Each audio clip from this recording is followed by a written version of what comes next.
Our Torah reading tells us of that fabulous moment in the history of the Jewish people when they experienced the exodus from Egypt. They are leaving Egypt, and God tells them to prepare for the bringing of the Karban Pesach, the Paschal sacrifice. And then are added words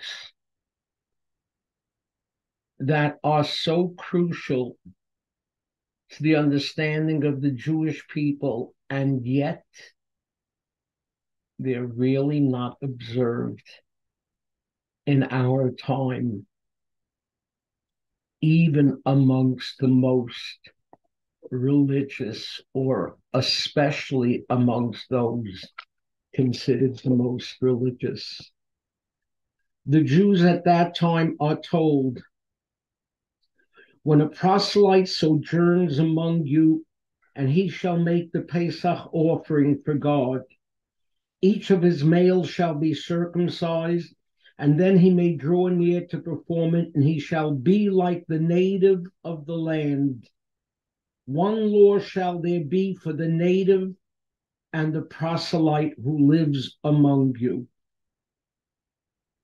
And the note in our Chumash tells us this is one of the many passages in which the Torah requires that proselytes be treated as equals with all other Jews. Yes, we are told constantly to treat the convert as an equal, to welcome the convert. And for the most part, we don't do it. The fact is, say it but true, there's never been a time in the history of our people that has been made more difficult for a person to convert than today. The new government in the state of Israel, in relooking what is called the right of return, the question of who is a Jew, puts the status of so many converts into question. Certainly, those converted by non-Orthodox rabbis, and even many converted by Orthodox rabbis as well. One would think that anyone who wants to convert after a Holocaust, when we lost 1/3 of our people, should be welcomed with open arms. And one would think that in a time when intermarriage threatens the underpinnings of our people, everything possible should be done to encourage non-Jewish spouses and their children to become part of the Jewish people.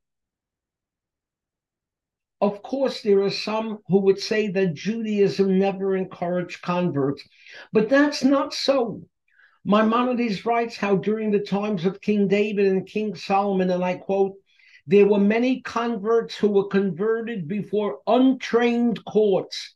The high court was suspicious of them, but they did not reject them. The noted historian Salah Baron points out that in the year 586 BCE, there were 150,000 Jews. By the first century, there were 8 million. What caused such a massive growth in population? In large part, he says, it was due to conversion. In fact, we were so successful in encouraging converts that in the book of Matthew it is written, alas, ye scribes and Pharisees, you hypocrites, you travel over sea and land to make a single proselyte, and anyone who becomes one, you make twice as fit for hell as you are. It's only in the last 100 years or so that it seems every roadblock was thrown into the potential convert's way, until it has reached a point today where, truth to tell, I'm not sure anyone I convert will be accepted by the rabbinate in Israel. I know of a case where the chief rabbi of a city in Israel, refused to officiate at a wedding because he said the bride's conversion was unkosher. And who was it who had converted the bride? The conversion had been performed under the auspices of the chief rabbinate of Israel. There have been women converts in Israel whose conversion was revoked, something which is unheard of in the past, because they were found to be wearing pants or didn't cover their hair. What a shame and what a loss. I think of the people I have converted over the years. So many have become regulars in our synagogue. So many more are more observant than their spouses. Many of them are giving their children a day school education. My ultra-Orthodox colleagues would reject them. I'm so glad we welcome them with open arms.